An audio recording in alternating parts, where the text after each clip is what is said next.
Hello everyone, আমি রুমা চলে এলাম নতুন একটি ব্লগ ভিডিও নিয়ে। ব্লগ ভিডিও বেশি বড় না, ছোটোই, আর ভয় পেয়ে কেটে দিও না সবাই। তো শোনো না, আমি সেদিন কোথায় যাচ্ছিলাম, ওই যে একটা ভিডিও দিয়েছিলাম না যে আমার দিদিটা আর্মিতে চাকরি করে, তো এখানে আমাদের বাড়ি এসেছিলো যে ভিডিওটা, যারা যারা দেখেছো তারা তো জানো, যারা দেখোনি তাদেরকে বলে দিই। আমার একটা দিদি আছে, সে এখানে ক্যাম্পে আছে, মানে শালগড়ার ক্যাম্পে, তো আমরা ওর সাথে দেখা করতে যাচ্ছি। আর সঙ্গে নিয়ে যাচ্ছি আমার ঠাকুমা শাশুড়িকে, সে নেপাল থেকে এসেছে, কারণ আমার যে দিদিটা আছে সে ক্যাম্পে থাকবে, ওর ক্যাম্পে থাকবে ওখানে, কারণ ওখানে কোয়ার্টার নিয়েছে, তো সেখানে গিয়ে কিছুদিন থাকবে। তো সেই মতন আমরা বড় ফাপড়ি হয়ে চলে যাই। অনেক সুন্দর সুন্দর বানর ছিল, বসে আমরা দেখতে দেখতে যাই।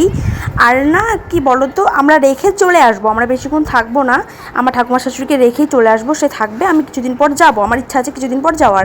তো রাজফাপড়ির মধ্যেখানে এই গাছটা কে কে দেখেছো আমাকে একটু জানিও তো, দারুণ না রাস্তার মধ্যেখানে গাছটা। তো আমরা সেই মতন শালগড়ার দিকে এগিয়ে যাই।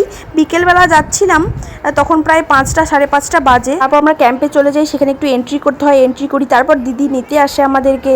আর আমার প্রথমবার ছিল ক্যাম্পে আসা, আমার কাছে ফার্স্ট টাইম। অনেক বড় একটা এলাকা ছিল, যার দেখে ভালোও লাগে। তারপর আমরা টোটোতে করে চলে যাই, আর দিদি সাইকেলে করে আসছিল, আর আমরা টোটোতে যাচ্ছিলাম। তো দিদি যেই কোয়ার্টারটা ভাড়া নিচ্ছে সেটা এক ঝলক তোমাদের দেখিয়ে দিই। 2টা রুম নিয়েছিল, সঙ্গে একটা রান্নাঘর আর বাথরুম তো আছেই, এই আর কি। অনেক সুন্দরও ছিল।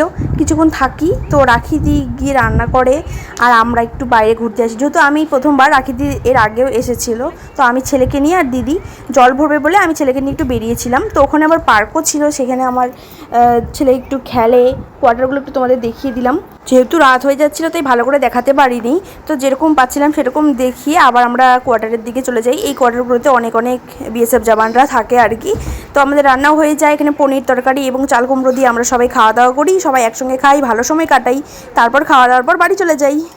ঠাকুমা থাকিস, যা ওই দি গেল রে, কি খেয়েছিস এই তুই, টাটা দে, টাটা টাটা।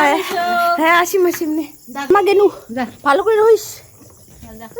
তারপর পুরো ক্যাম্পটা একটু দেখতে দেখতে, রাতের আলোর মধ্যে যা দেখা যাচ্ছিল সেভাবে দেখতে দেখতে বাড়ির দিকে রওনা হই।